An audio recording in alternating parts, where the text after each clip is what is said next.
다이어트를 하는 사람들은 명절, 그러니까 설날 때 어떻게 다이어트 식단을 구성해야 되는 거예요? 조금 저도 그냥 딱 심플하게 뭐 이렇게 해 라고 하면은 너무 간단하고 좋겠는데 사실상 그럴 수가 없기 때문에 좀 부연 설명들을 보태가지고 말씀을 드릴게요. 만약에 내가 살을 빼려고 하고 있는 상황이다. 근데 설날이 왔고 어쩔 수 없이 많이 먹게 될 텐데 이때는 좀 어떻게 조절을 해야 되냐, 약간 이럴 수 있을 것 같아요. 뭐 예를 들어서 우리가 설날에는 뭐 전도 있고 뭐 떡국도 있고 뭐 과일도 있고 뭐 여러 가지가 있잖아요. 내가 그 중에 어떤 게 제일 칼로리를 적게 가지고 있는 식품인지를 먼저 파악을 하시는 게 중요합니다. 그래서 최대한 칼로리를 적게 가지고 있는 식품 위주로 드시는 게 이상적이에요. 예를 들어서 뭐 이런 거죠. 곶감과 뭐 사과가 놓여 있다. 그러면은 곶감보다는 사과가 칼로리가 적기 때문에 사과를 선택하시는 게 맞고, 전이 있고 산적이 있고 그리고 내 앞에 뭐 밤이 있다. 그러면은 생밤을 먹는 게 훨씬 더 유리하다는 거죠, 살을 빼는데. 그래서 그런 식으로 식품을 선택을 하시는 게 좋을 것 같습니다. 그게 최대한 방어할 수 있는 전략이에요. 그러면 떡국 먹을 때 떡하고 국물 중에 뭐가 더 나을까요? 이거 당연한 거 아닌가 이렇게 생각을 하고 있었는데 이게 많은 분들이 조금 다르게 혼동하고 계시는 분들이 많더라고요. 라면도 그렇고 떡국도 그렇고 건더기보다 국물까지 먹으면 살이 찌고 국물은 좀 덜 먹는 게 그나마 방어하는 거다. 그나마 방어하는 건 맞습니다. 하지만 떡국이나 라면 다 건더기가 칼로리가 많은 거지 실제로 국물에는 그렇게 칼로리가 많이 없어요. 그렇다면 라면을 먹을 땐 차라리 국물 위주로 먹는 게 낫고, 떡국을 먹을 거다 라고 하면 최대한 떡은 안 먹고 국물 위주로 먹는 게 살 빼는 데 훨씬 더 유리하겠죠. 그렇기 때문에 이거 혼동하지 마시고 건더기 막 먹고 국물 좀 덜 먹으면 살 덜 찌겠지? 덜 찌는 건 맞지만 둘 중에 하나 선택하는 전략이 출발점이 이거였다면 선택지가 좀 잘못된 거예요. 그래서 국물 위주로 드시는 게 살은 훨씬 덜 찝니다. 그러니까 이거 혼동하지 마시고, 떡국이 놓여있고 나는 살을 빼야 되는 사람이다. 그럼 떡을 먹어 국물을 먹어? 그러면 국물을 먹어야 돼요. 만약에 라면 국물은 나트륨 어떻게 해요? 나트륨 먹을 상관없어요? 나트륨이 나쁘고 좋고 그런 걸 떠나야 돼요. 왜냐면 나트륨은 많아도, 상식적으로 많아도 문제지만 적어도 문제입니다. 그리고 많을 때보다 적을 때 훨씬 더 위험한 문제를 만들어내요. 그래서 나트륨은 나쁜 거 이게 아니라 나트륨 또한 많이 먹냐 적게 먹냐로 가지고 우리가 기준을 삼아야지 뭐 먹지 말아야 된다 이걸로 가면 안 되고요. 그래서 정리해드리면 나트륨은 우리한테 반드시 필요한 요인이니까 그건 섭취를 하시는 게 맞습니다. 다시 라면 얘기로 돌아가서 라면 국물에 나트륨이 많은 거는 맞죠. 하지만 나트륨이 직접적으로 지방 증가에 관여하지는 않습니다. 지방 증가를 하게끔 만드는 보조인자로 관여하게 되네요. 우리가 짜거나 맑게 먹으면 뭘 많이 먹게 되죠? 밥 많이 먹게 되죠. 탄수화물 많이 먹게 돼요. 그렇기 때문에 너무 짜게 먹으면 그런 안 좋다고 표현하기는 좀 그렇지만 우리가 원하지 않는 거를 이끌어내기에는 나트륨이 기여를 하는 건 맞는데, 뭐 나트륨의 대표적인 게 뭐예요? 소금. 오케이. 소금 먹는다고 그러면 살찌나? 아니에요. 속을 먹는다고 살찌는 건 아니라는 거죠. 그리고 그 건강에도 많이 먹어야 건강에 안 좋은 거고 적게 먹어야 건강에 안 좋은 거지, 적정량 나트륨을 먹으면 건강에 오히려 이롭고, 내가 살이 찌냐 안 찌냐를 지금 집중하고 있는 상황에서 건더기를 먹어 국물을 먹어? 국물 먹어야 됩니다. 국물엔 나트륨 많잖아요. 나트륨 많이 먹는다고 살찌는 건 아니라는 거죠. 차라리 면을 먹으면 살이 찝니다. 근데 국물을 먹는다고 살이 찌는 건 아니라는 얘기예요.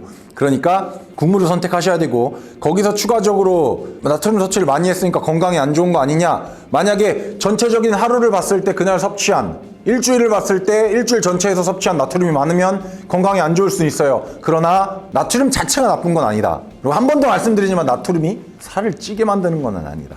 살이 이미 쪄버렸어요. 한 2kg가 쪄버렸어요. 네. 되돌릴 수 있어요? 되돌릴 수 있냐고? 되돌릴 수는 없어요. 뭐 인생사가 그렇듯이 지나온 과거를 되돌릴 수는 없습니다. 하지만 우리가 해야 되는 건 현재부터 미래까지 어떻게 방어할 거냐, 어떻게 조금 더 완충시킬 거냐, 이게 중요한 거죠. 아마 질문의 요지는 이거였을 거라고 생각을 해요. 그러면 제가 이렇게 말씀을 드리겠습니다. 자, 설날이 며칠이에요? 뭐 길어야 3, 4일이잖아요. 그죠? 일주일이 아니란 말이에요. 그러면 우리가 하루 쪼개서 보지 말고 좀 더 큰 범주로 보자는 거죠. 일주일, 한 달. 이렇게만 봤을 때 내가 살이 찌고 안 찌고는 실제로 하루하루 조금 다를 수도 있겠지만, 3, 4일 지나서 좀 다를 수는 있겠지만, 나머지 일주일, 한 달 동안 그거를 조금 완충시켜주면 된다라는 소리예요. 제가 이 말씀을 드리고 싶은 겁니다. 그러면 즉 설날이 4일이었어요. 4일 동안 내가 2kg를 쪘습니다. 그러면 나머지 3일 동안 그걸 방어해야겠죠. 그러면 그 3일 동안은 내가 원래 평상시에 일주일에 하루에 이만큼 정도 먹어야 살이 빠져 라고 세워놓은 기준에 칼로리가 있을 겁니다. 그죠? 그게 1500칼로리라고 칠게요. 그러면 이 사람은 1500칼로리를 먹으면 살이 빠지고 2000칼로리를 먹으면 살이 쪄요. 근데 설날 4일이 지나고 살이 쪘다는 얘기는 설날 4일 동안 2000 이렇게 먹었다는 소리잖아요. 그럼 총 8000이죠. 근데 나는 일주일 동안 1500씩 먹었으면 살이 빠졌을 거잖아요. 그러면 내가 2000씩 먹은 4일을 합하면 8000이죠. 그럼 1500씩 일주일을 곱하면 또 그 값이 있겠죠. 8000보단 클 겁니다. 그러면 그 큰 값에서 내가 4일 동안 오버해버렸던 8000을 뺀 다음에 나머지 칼로리가 있겠죠. 그 칼로리를 3일 동안 배분을 해서 섭취를 하게 되면 살이 오케이. 그러면 일주일 총체적으로 두고 봤을 때 저번 주에 비해서 이번 주는 설날이 꼈었긴 했지만 살이 안 쪘을 수도 있고 오히려 살이 빠질 수도 있다. 그러면 설날 때 많이 먹고 그 나머지 3일 동안 적게, 그러니까 거의 뭐 쫄쫄 굶듯이 먹어도 상관은 없다. 그쵸. 건강에는 어떤 영향을 미칠 수는 있어요. 좋지는 않겠죠. 그러나 내가 살이 찌고 빠지는 게 지금 당장 조금 더 우선적인 문제라면 나머지 3일 동안 그저 그 전날, 그 설날 동안 오버했던 거를 이때 좀 보완해주면 된다. 이 말씀을 드리고 싶고, 사실상 이게 가장 정답에 근접한 답이라고 생각을 합니다. 실질적으로 뭐 관리해주는 분들이라든지 뭐 저도 가끔 뭐 오버를 했을 때 그런 식으로 관리를 하는 경우가 있고요. 그래서 하루하루 쪼개보지 말고 일주일, 한 달 이렇게 좀 더 큰 단위로 보고 접근을 하면 된다. 이렇게 말씀을 드리고 싶습니다. 3일 동안 운동을 못했어요. 근육이 빠질까요?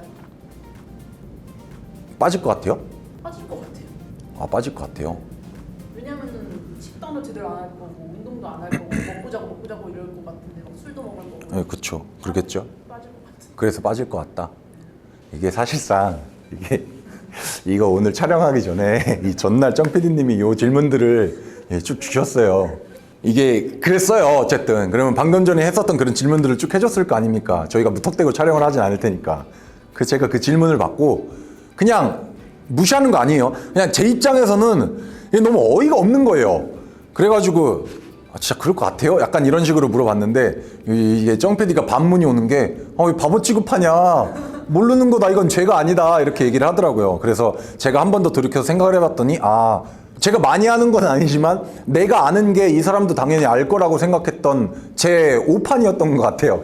그래서 오늘 이렇게 찍게 된 거고, 정 PD가 저렇게 생각했다면 많은 분들이 궁금할 수 있겠다라고 해가지고 콘텐츠화 시킨 건데, 어찌됐든 자, 그러면 답변을 좀 이어나가 볼게요. 자, 일단 사람마다 좀 다르기는 하겠지만 근육은 그렇게 단기간 안에 빠지지 않습니다. 3일이라고 하면 누군가에겐 긴 시간이고 누군가에겐 짧은 시간일 수도 있겠으나, 그러나 근육이 빠지고 하는 데 있어서는 절대 충분한 시간은 아니에요. 그래서 보편적인 기준으로 제가 최근에 공부한 내용으로는 뭐 2.5주에서 3주 내리셨을 때 그걸 기준으로 보기도 하거든요. 그렇기 때문에 절대 3일은 근육이 빠질 거를 걱정을 할 만한 시기는 아닙니다. 물론 내가 이렇게 좀 빵빵한 느낌 뭐 이런 거는 줄어들 수 있죠. 하지만 실질적으로 근육이라고 하는 이건 단백질들이 손실이 일어나기에는 상당히 부족한 시간이기 때문에 거기에 대해서 크게 걱정 안 하셔도 됩니다.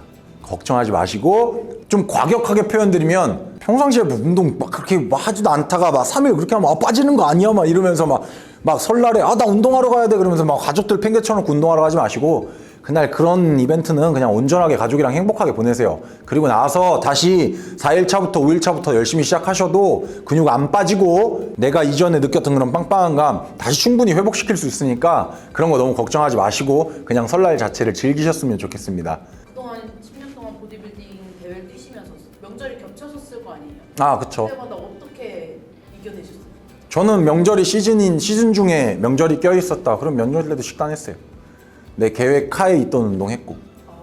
근처에 운동 헬스장 가서 하시는? 근처 헬스장을 가던 아니면은 내 센터에서 하고 가던 뭐 어떻게 됐던, 만약에 그때 계획이 제가 시즌 중이었고 설날이 껴있었다 그러면 식단 그대로 했었고 내가 정해놓은 운동 계획에 맞게 운동 쭉 했었습니다. 그러면 이 시점에서 너는 왜 그렇게 하고 나한텐 그렇게 시키냐, 너 이렇게 안 좋은 거 주는 거 아니야? 이렇게 생각할 수 있습니다. 그죠? 방금 전에 거기 머리 이 무릎 이렇게 그것 때문에 그런 건 아니고요. 이게 입장이 다르잖아요. 그때 당시에는 대회에 어느 정도 목숨을 건다고 까긴 좀 그렇긴 하지만 어느 정도 대회에 굉장히 집중하던 선수였고, 지금 아마 이 정도 질문에 대해서 의문을 갖고 제 이야기를 들어주신 분들은 아마 선수보다는 그냥 운동을 즐기는 사람, 바디퍼필은 좀 중간에 애매하게 껴있는 파트인 것 같고, 아마 대체적으로 다 뭐 건강관리를 하려고 하는 사람들, 뭐 취미로 몸을 만들고 있는 사람들, 그런 분들일 거기 때문에 이런 식의 답변을 드린 거예요. 뭐 선수들 중에서도 대회 준비를 하고 있는데 만약에 대회에 너무 날짜가 근접해 있지 않고 좀 많이 떨어져 있다라고 하면, 그런데 그 상황에서 운동을 할 여건이 충분하지 않고 식단을 할 여건이 도저히 안 된다, 그러면 저는 그냥 어느 정도 조절하면서 지키고 와서 다음날부터 열심히 이어나가라,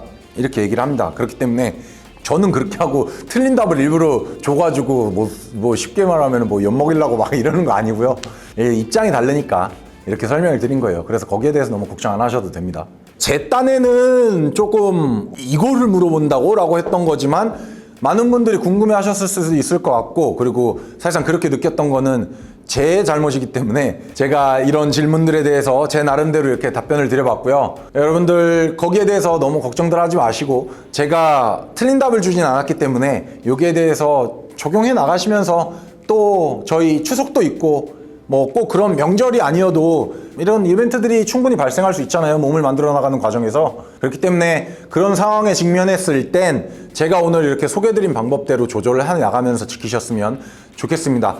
운동은 인생을 위해서 존재하는 거지 인생이 운동을 위해서 존재하는 게 아니에요. 그렇기 때문에 너무 그렇게 빡빡하게 살지 않으셔도 됩니다.